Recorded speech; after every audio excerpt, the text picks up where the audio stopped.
We'll start with just you identifying yourself and why you're running for office. Well, I'm Candy Hallom. I'm running for Lewis County Assessor. Born and raised in Centralia. Coach at Centralia High School for the Fast Pitch program. I have worked for state and county government for the past 12 years. I've worked 6 years in Department of Corrections, and then the past 6 working for the county commissioners. And during the last 6 years, I have worked as clerk of the Board of Equalization, which is a board that hears appeals on property values. Through that process, I've seen a need for a change in how we handle citizens and questions that come to the office, and so that's what made me decide to run. All right. Many people are unfamiliar with the role of the assessor. Mm-hmm. Could you give us your take on the role and what the duties are? The assessor it's a management position responsible for determining true and fair market value of properties in Lewis County. It's valuing properties to which the property tax comes from. It oversees the general function of the assessor's office. There's a variety of pieces in the assessor's office, exemption programs that the assessor's office runs. They determine the tax levy and calculate the tax levies. They have an appraisal department, which is the ones that actually physically visit the properties. And so the assessor is management over policies, does payroll, all the hiring in the office, and it just makes sure that the office is run smoothly and that we ensure equality in assessment. Fair enough. And kind of the same question, but what do you do as a clerk for the Board of Equalization, and kind of describe that entity? So the Board of Equalization, what I do is I like to consider myself as the middleman.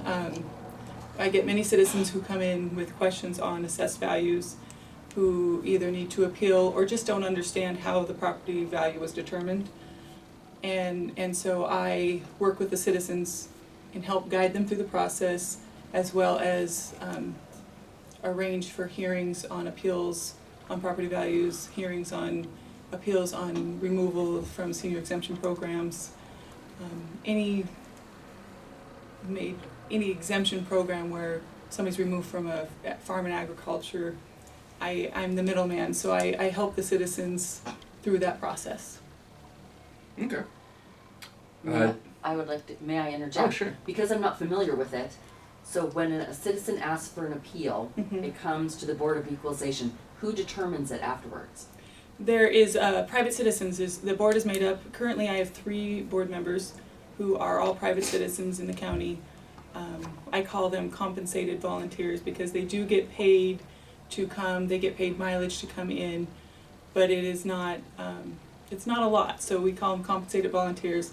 They're not employees of the county, and so what I do is I arrange for them to come in. They usually come in on a Thursday, and we hear about 14 appeals or 14 parcels per day, which is about 400 per year.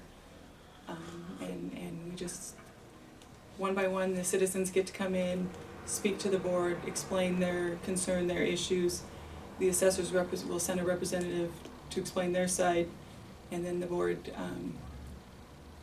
takes all the information and makes a decision privately. Excellent, and then that goes back to the assessor's office. And then what the board, the ruling of the board is what the assessment would be then. Oh, okay. The assessor can't change that ruling.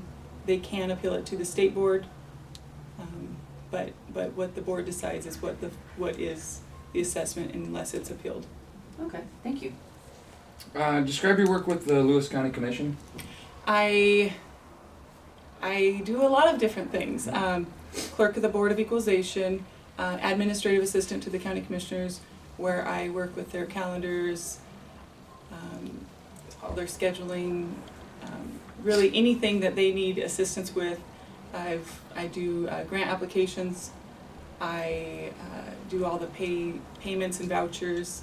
I also secretary for the law enforcement officers and firefighters. It's the LEF board, which is a retirement for retired officers Right. that qualified that it's a medical insurance for them. I also clerk or secretary for the Boundary Review Board, which is a board that works with, I just went blank on what it's called. Boundary review. Boundaries, line adjustments. Do you think your experience with the commission will help you as assessor, and how do you think that would come to play? Absolutely. I think that I've learned a lot of things about how county government works. We do the budget in the commissioner's office, so I'm very familiar with the budget process. I mean, just the citizens that come in on a daily basis to ask questions and working with those citizens to help find them solutions. There's so many pieces. I mean, just working in the commissioner's office, I've seen how the assessor's office affects the other offices in the county. And so it's a good way to look from the outside to see really what needs fixed from the outside that they're not getting fixed on the inside of that office. And you kind of touched on this already, but if you want to go in a little bit more, Diane's a longtime incumbent, has run unopposed. What sparked your interest in the position, and does that tie into the customer service angle you've talked about? Well, and I don't know that she's been run unopposed. The interest came from just the citizens that came to my office. I mean, I always look at the Board of Equalization is where I have seen what I call the worst in the assessor's office. I've seen citizens who were removed from senior exemption programs because they didn't follow up with a letter. I've seen people who have property in the middle of the river being assessed because of a policy that the assessor's office created to put a minimum value so people get taxed. And just the citizens of Lewis County is why I wanted to run for assessor. I really believe that we work for these are the people that pay our salaries, and we should be there to help them through the process instead of sending them through a long, drawn-out appeal process and burden. Do you think Diane Dory's done a poor job? Oh, I would never say that. Mm-hmm. This campaign is about me and what I can bring to Lewis County, and I will not speak against another candidate. One thing she has, and she'll touts like in her candidate statement, is just the decades of experience, her membership in the statewide organizations, her work on laws, things like that. What do you bring that kind of weighs out that experience? Well, you look at experience, and experience is knowledge. And 39 years working in the same office, yeah, that's a lot of experience. What I have is experience working with the citizens who have had issues in the office. I've experienced working with payroll policies, public disclosure. So I also have a lot of experience. And it comes down to the question of what kind of experience do we want? Do we want 39 years of doing things the same exact way? Or do we want somebody with new ideas and energy and enthusiasm who's willing to get her hands dirty and get the job done? You mentioned new ideas. What would be some of the changes if you were elected? I would really like to see technology improved. I think that we do have some very good technology in place right now, but I think it can do even more. I want to have the information available to taxpayers and property owners on how their property was assessed, and the comparisons used in that assessment available at a click of a button for them instead of having to call in requesting that information. I want to see customer service. I mean, if somebody has a question, we're there to answer it. Like cross-training, all the above, just to make it easier for the citizens to go through the process of understanding their assessed value. Do you think you'd have the support of the staff there? I mean, with her having been there for so long, is that an issue at all even? I have become friends with many of the staff, and I would not want to put the staff in any kind of awkward situation to say, oh yes, I have the support of the staff, because I don't want to put them in that situation right now. And so I do believe that I work well with most anyone, and when the transition happens, I believe that the staff will work great with me. Talk about some of your community involvement. I think you touched on it earlier. You're a coach. I coached at Centralia High School, took over for my father, Ken Olson, 3 years ago, and prior to that I was his assistant coach. I am very involved in the sports side of things and the youth programs. I have a 7-year-old, so I really focus on whatever I can do to make sure that I'm raising just a really solid citizen in her.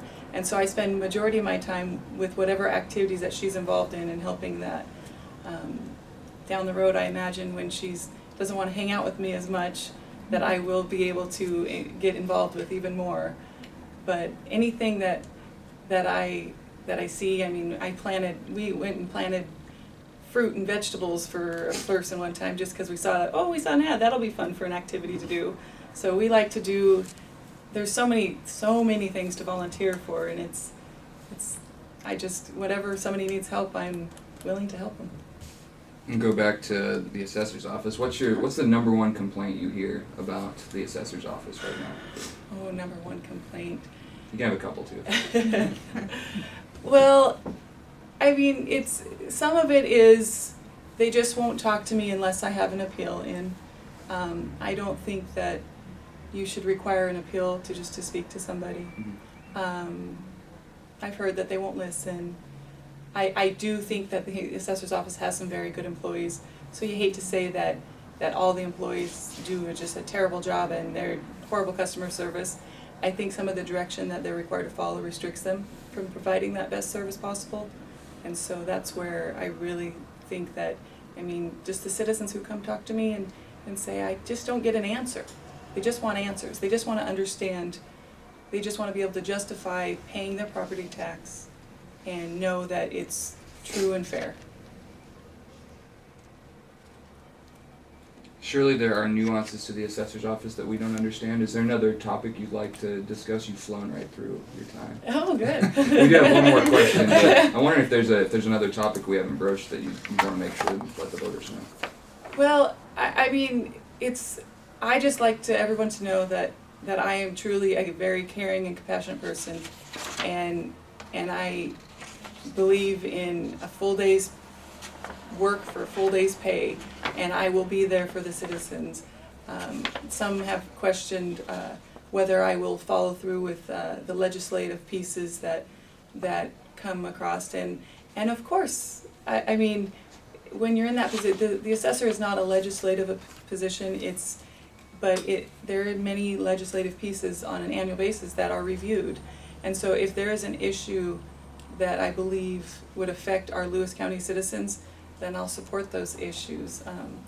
The assessor is required to follow the law, and I always say what the law doesn't tell you is how to treat people, and that's my number one issue, is making sure that our citizens are treated the best that we can. All right, and so we got the last question here for you. It's a real hard one. What's one thing that voters probably don't know about you? Oh, just one thing? Yeah, sure. Maybe a couple. Well, let's see. I have a twin.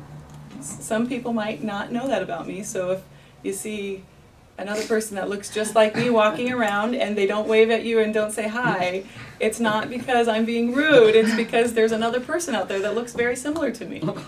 And I have a fear of heights.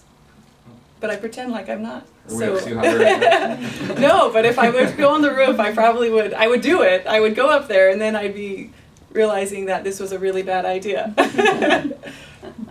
Well, Candy, thank you very much. That's all we have for you. Thank you. Thank you.